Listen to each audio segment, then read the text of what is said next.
enquanto Tyndale escapava pelos fundos com as cópias que haviam sido finalizadas. Ele escapou por um triz. E então eles viajaram para Worms, onde encontraram outro propenso impressor. Em dezembro de 1525, eles realizaram a tarefa e os Novos Testamentos estavam prontos para seguir viagem. Ele fez boas amizades entre as autoridades portuárias de Londres, e eles decidiram que a melhor maneira de contrabandear este livro proibido era colocando-os nos sacos de farinha que estavam sendo importados pela Inglaterra. Milhares de Bíblias de Tyndale estavam alcançando a costa da Inglaterra, e as palavras da tradução inglesa estavam provocando uma nova inquietação nacional. Hoje, podemos ver uma estátua de Tyndale que avista o porto onde suas Bíblias chegaram à Inglaterra. Cambridge, 1526 depois de Cristo. A oposição que surgiu ao movimento da reforma na Inglaterra vinha da Igreja Oficial, da Coroa e do humanismo. A oposição religiosa era esperada, já que as duas forças eram antagonistas em todos os aspectos. A Igreja Oficial passou a ser caricaturada na pessoa de Thomas Wolsey, o último prelado a governar a Inglaterra. Sua riqueza e poder foram graficamente ilustrados pela incrível casa que ele construiu para si, chamada Hampton Court. Era maior até mesmo que a residência real. Ele era um católico dedicado e foi completamente traído em nome do avanço daquela igreja no país. Para isso, ele se tornou o líder de uma cruzada para eliminar hereges. E isso fez com que homens bons e tementes a Deus perdessem suas propriedades, definhassem na prisão, e alguns deles até foram queimados em postes.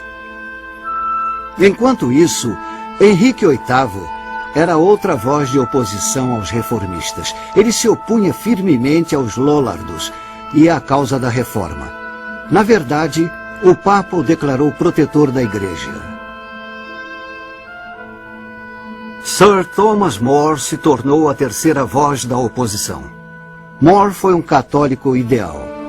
Ele se submetia a jejuns, vigílias e se autoflagelava toda sexta-feira. Ele dormia no chão puro usando um tronco como travesseiro. Mais tarde, ele tornou-se o chanceler da Inglaterra, o primeiro leigo a alcançar este poderoso cargo. Ele denunciou vigorosamente a doutrina de Tyndale, principalmente sua Bíblia inglesa. More determinou que Tyndale devia ser assassinado. Em 1528, o bispo Tunstall permitiu que More refutasse as obras de Tyndale, o que ficou conhecido como as Guerras Bico de Pena. O Novo Testamento de Tyndale estava tendo tamanho impacto no país que o rei o condenou a ser queimado publicamente na Catedral de São Paulo.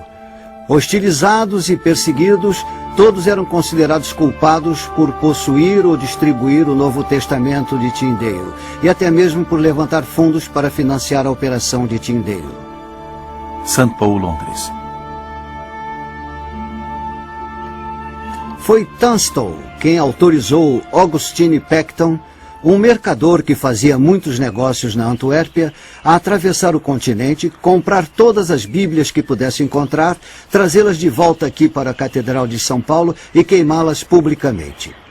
O que Tunstall não sabia era que Peckham era amigo de William Tyndale, e ele pagou 4 vezes o custo da produção por cada Bíblia que ele comprasse. O que significa que para cada Bíblia que eles queimassem aqui na Catedral, ele pagou para que fosse substituída, além de acrescentar mais 3 ao arsenal de Tyndale.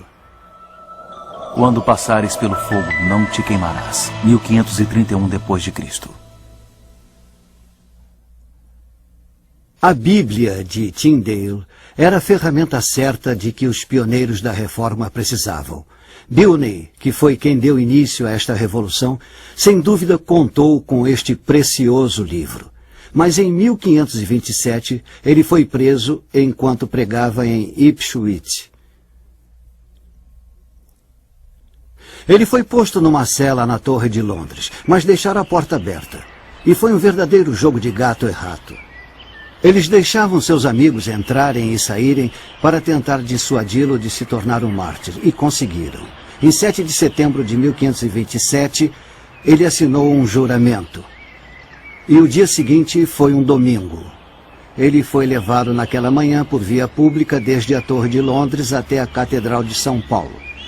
Quando chegou aqui, ele ouviu um sermão o qual denunciava sua heresia. E neste exato local havia uma pilha das Bíblias de Tyndale. E sua tarefa foi acender o fogo e queimar as Bíblias. Esse fato despedaçou sua alma, perturbou seu espírito. Ele chegou à conclusão de que seria preso novamente.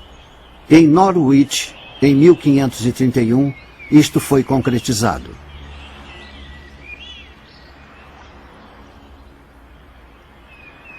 Embora tenha sido julgado em Londres, ele foi sentenciado a ser executado aqui na cidade de Norwich, porque este foi o lugar onde ele exercera maior influência.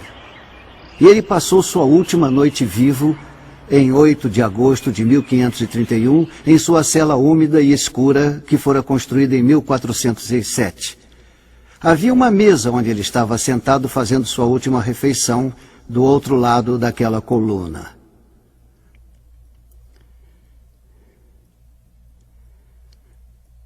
Cinco amigos seus vieram visitá-lo para tentar confortá-lo. Eram liderados por Matthew Parker, que mais tarde veio a se tornar o arcebispo de Canterbury sob o reinado de Elizabeth I. Eles desceram por essa estreita escada em espiral, agruparam-se no final da mesa onde ele estava fazendo sua refeição e lhe ofereceram comida para tentar fortalecê-lo. Ele não precisava de fortalecimento. Ele estava totalmente empenhado em morrer por Cristo. Ainda que lhe oferecessem perdão, isso apenas o desapontaria. Enquanto eles falavam sobre as chamas sendo resfriadas pelo Espírito de Deus, ele terminava sua refeição. Quando ele acabou, colocou o prato de lado, pôs um dedo sobre sua Bíblia e a empurrou da mesa onde eles estavam sentados. Em meio a um silêncio total, inexplicado, simplesmente apoiou seu cotovelo na mesa, levantou seu dedo indicador e o levou em direção à chama ardente de uma vela.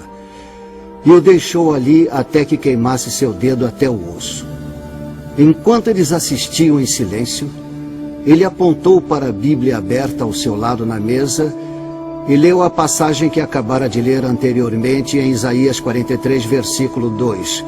Quando passares pelo fogo, não te queimarás.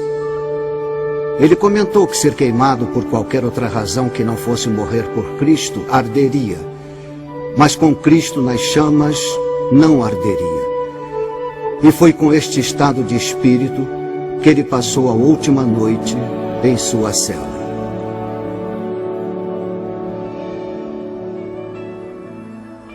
Quando o levaram da cela, cruzaram a Bishop's Bridge. E ele correu para abraçar o poste e agradeceu a Deus pelo privilégio de ter uma segunda oportunidade de morrer por Cristo. Ele foi um nobre exemplo aos seus contemporâneos. Primeiro ele ensinou aos reformistas como viver por Cristo e depois os ensinou como morrer por ele.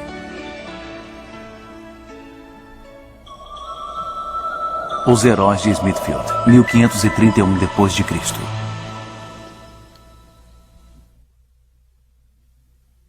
Quando as pessoas eram decapitadas, geralmente nobres, isto costumava ser feito em Tower Hill.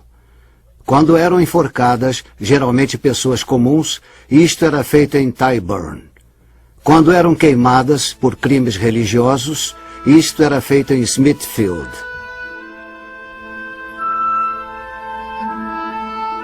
Uma estátua devia ser construída para os notáveis homens e mulheres que foram queimados vivos aqui em Smithfield. Foram todos corajosos, mas alguns